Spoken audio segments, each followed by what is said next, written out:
नमस्कार। राजस्थान के शाम तक की 10 फटाफट बड़ी खबरों में आपका स्वागत है। वीडियो शुरू करने से पहले आप न्यूज को कहां से देख रहे हैं हमें कमेंट में बताना बिल्कुल ना भूलें और चैनल को सब्सक्राइब करें।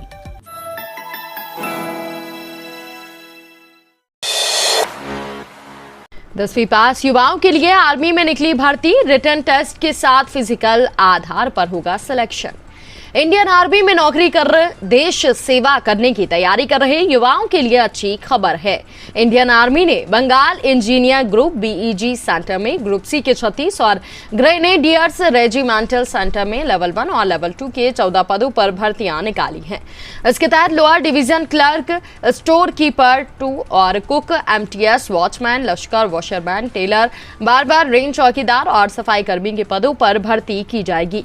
भर्ती प्रक्रिया में शामिल होने के लिए 10वीं और 12वीं पास उम्मीदवार आर्मी की ऑफिशियल वेबसाइट indianarmy.nic.in पर जाकर आवेदन फॉर्म डाउनलोड कर सकते हैं।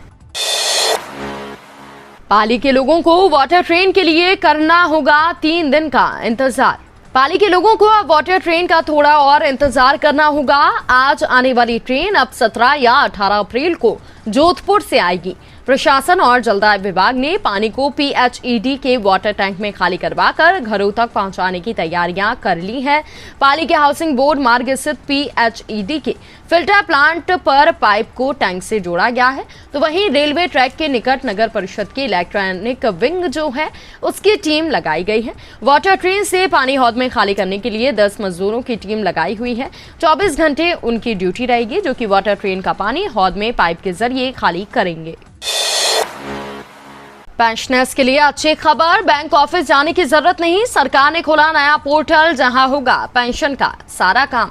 पेंशनर्स के लिए खुशखबरी है। केंद्रीय मंत्री जितेंद्र सिंह ने एक ऐसा पोर्टल शुरू करने का ऐलान किया जहां पेंशनर्स और सुपरन्यूटेड वरिष्ठ नागरिकों को एक साथ सभी सुविधाएं मिल सकेंगी।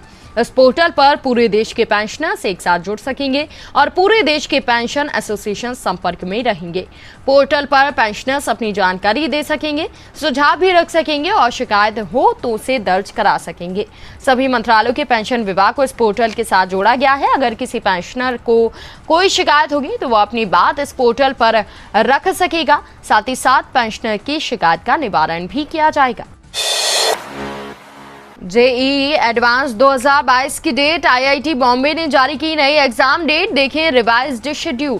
ज्वाइंट एंट्रेंस एग्जाम परीक्षा की नई डेट घोषित कर दी गई है। Indian institute of technology IIT Mumbai अब 28 अगस्त को देश भर में जेईई एडवांस 2022 परीक्षा का आयोजन करेगा। कुल 209 परीक्षा केंद्रों पर कंप्यूटर आधारित परीक्षण या सीबीटी मोड में एग्जाम आयोजित किया जाएगा।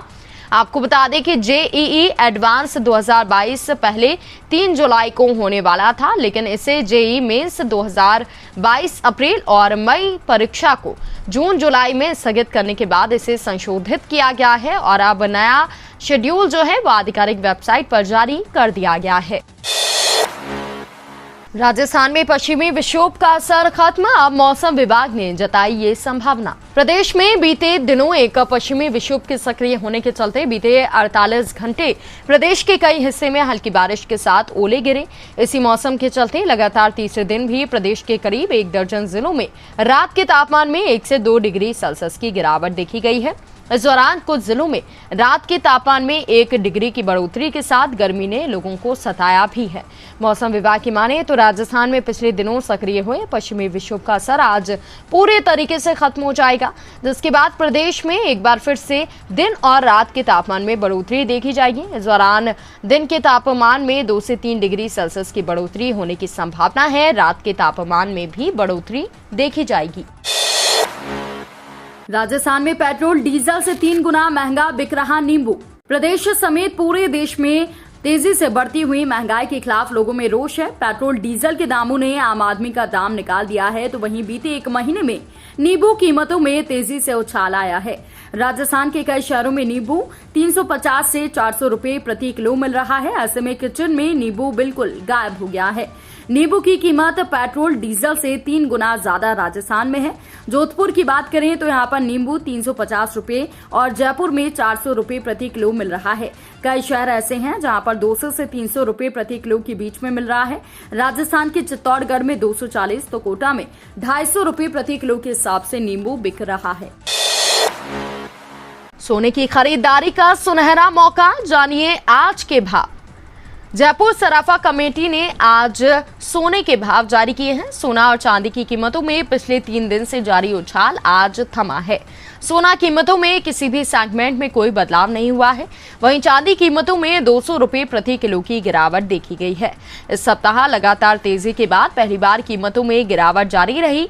आज सोना 24 कैरेट कीमतों में तेजी के साथ 54,600 रुपए पर पहुंचा, तो वहीं चांदी कीमतों में 200 रुपए प्रति किलो की गिरावट के साथ चांदी की कीमत 71,300 रुपए पर पहुंची। कारोबारी सप्ताह के 5वें दिन सोना और चांदी की कीमतों में आए ठहराव से खरीद बढ़ने की उम्मीद है। दिल्ली परिवहन में 350 से ज्यादा वैकेंसी, 46,000 रुपए तक मिलेगी सैलरी। युवाओं के लिए दिल्ली में जॉब करने का बेहतरीन मौका आया है। दिल्ली सरकार के तहत आने वाले दिल्ली परिवहन निगम ने 300 से ज्यादा पदों पर कैंडिडेट से एप्लीकेशन मांगे हैं। जारी किए गए नोटिफिकेशन के तहत assistant electrician, assistant fitter, assistant foreman के 357 पदों पर भर्ती की जाएगी। जो कैंडिडेट इन पदों पर अप्लाई करना चाहते हैं वो ऑफिशियल वेबसाइट dtc.delhi.gov.in पर जाकर बताए गए तरीके से फॉर्म भर सकते हैं। डीटीसी के इन पदों पर केवल ऑनलाइन ही अप्लाई किया जा सकता है।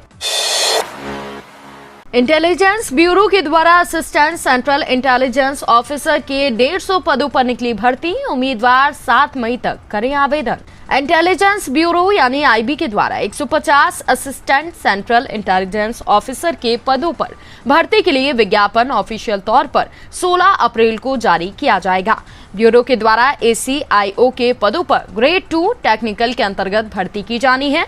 इसमें computer science and information technology के लिए 56 और शेष 94 पदों पर इलेक्ट्रॉनिक्स और कम्युनिकेशन स्ट्रीम के लिए हैं।